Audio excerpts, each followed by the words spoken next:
Votre fidélité sur les volcans nous honore, mesdames, messieurs. Bienvenue dans cette livraison des nouvelles dont voici les principaux titres. À l'est de la République démocratique du Congo, la situation sécuritaire se dégrade. Des violents combats ont été signalés à Minembwe, nous sommes dans la province du Sud Kivu, tandis qu'au Nord Kivu, les rebelles ADF ont mené une attaque meurtrière à Lubero. Et dans ces contextes de crise, les autorités militaires et les élus provinciaux se sont retrouvés à Beni pour coordonner la réponse sécuritaire face à l'activisme des groupes armés. Évidemment, sur le plan diplomatique, Kinshasa reçoit le secrétaire général adjoint de l'ONU chargé des opérations de paix pendant qu'à Washington, Félix Tshisekedi et Martin Fayulu ont échangé sur la relance du dialogue national. Ce titre et bien d'autres vous seront développés sous peu.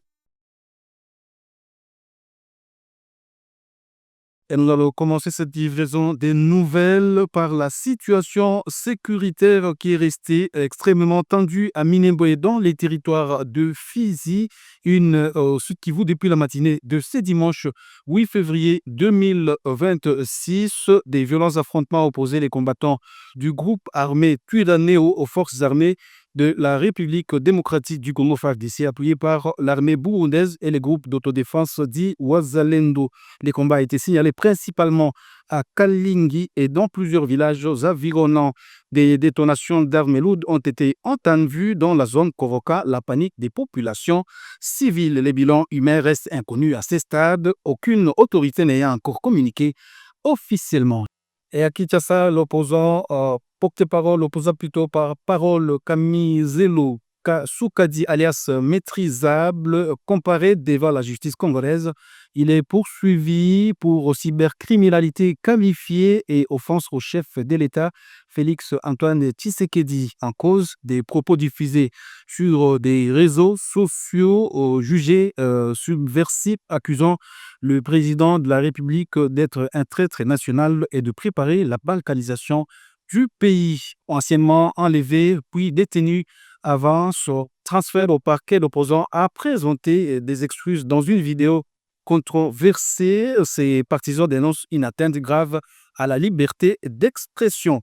Et l'actualité, c'est également grave éboulement qui a endeuillé le site minier artisanal de Tuizembe à une vingtaine de kilomètres de Kolosi dans la province du Bolaba, survenu dans la nuit du 6 au 7 février 2026.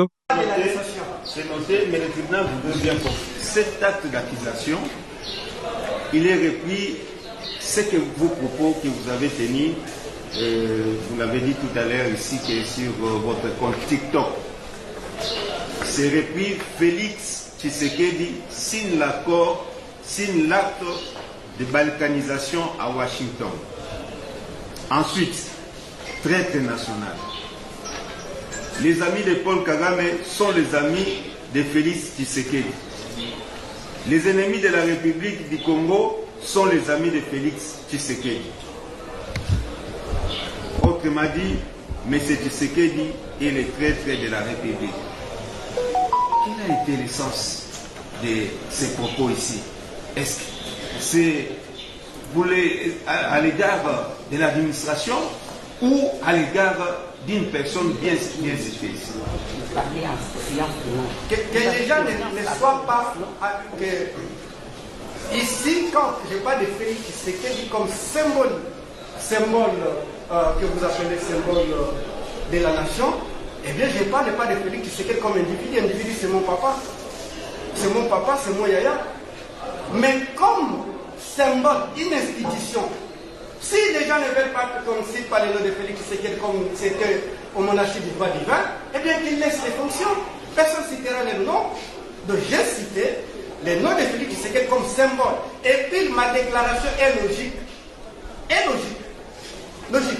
Vous ne trouverez aucun royaume au monde, dans l'histoire du monde, aucun empire qui était dans cette situation que nous avons. Je cite par exemple les cas d'Empire Athénée qui a été agressé et l'Ukraine que vous voyez de vos yeux, avant les mêmes partenaires et la Russie. Non, inconcevable. Le drame a coûté la vie à au moins 11 creuseurs et fait 6 blessés. Selon les Saïmapé, c'est dimanche, le site plutôt est resté silencieux, marqué par un immense cratère rempli d'eau. Les corps ont été extraits à l'aube grâce au secours. Les autorités appellent au respect strict des normes de sécurité minière. Et nous allons poursuivre cette édition du journal en Rwanda, à Beni, dans la province du Nord Kivu. La question sécuritaire a dominé les échanges entre les chefs d'état-major général adjoints des FARDC en charge des renseignements et les députés provinciaux du Nord Kivu. L'élu Eli Kasereka Bafumoja affirme avoir transmis les inquiétudes de sa base au général Nduru Ichadi Gonza. Face à la persistance des groupes armés, les élus plaident pour un renforcement du partenariat civilo-militaire. Objectif, restaurer durablement la sécurité et rassurer les populations civiles régulièrement ciblées par des attaques meurtrières dans cette région instable.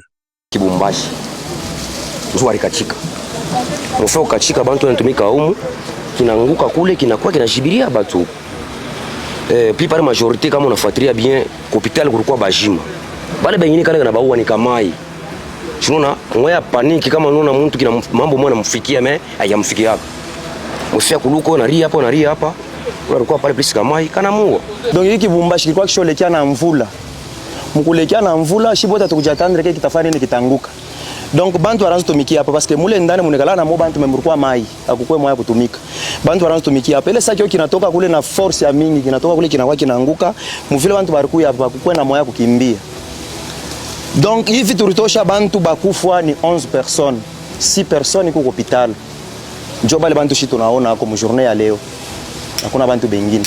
Et le secrétaire général adjoint des Nations Unies chargé des opérations de paix, Jean-Pierre Lacroix, est arrivé à Kinshasa ce dimanche 8 février 2026. Sa mission prévoit des consultations de haut niveau avec la présidence de la République, la première ministre et les responsables du Parlement.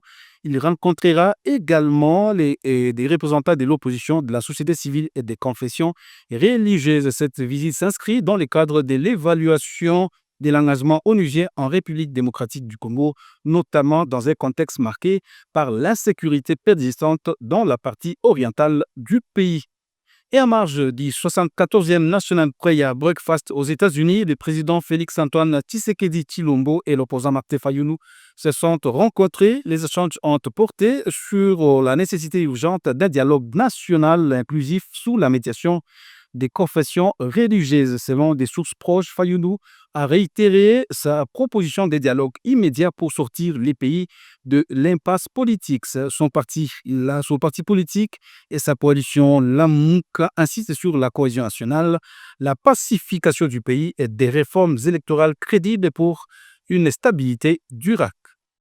Et en territoire de Lubero, au moins 18 civils ont été tués lors d'une attaque sanglante attribuée aux rebelles ougandais de l'ADF à Mambimbi plutôt Isigo, dans les territoires de Lubero, ici en province du Nord Kivu.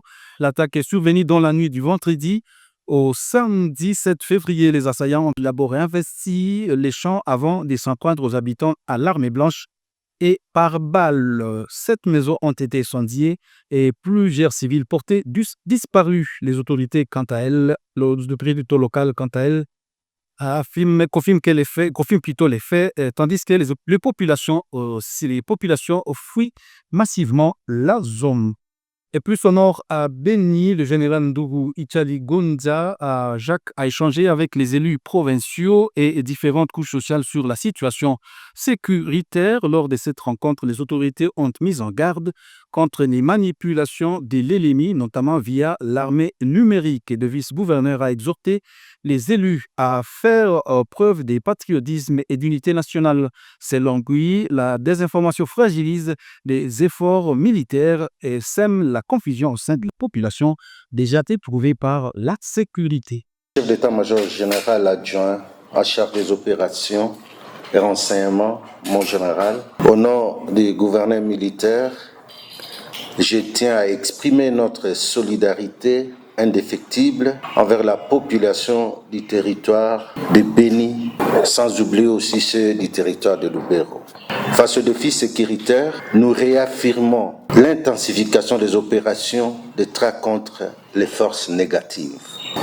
Nous insistons aussi sur l'importance cruciale des renseignements citoyens pour permettre à l'armée d'évaluer et de renforcer la sécurité de nos entités par une gestion optimale des menaces et de la réduction des risques des attaques. Je salue le patriotisme des leaders communautaires et j'en appelle à l'unité derrière nos forces de défense et de sécurité. Et pendant ce temps, la MONUSCO a salué la décision de l'Afrique du Sud de retirer plutôt progressivement ses contingents déployés en République démocratique du Congo.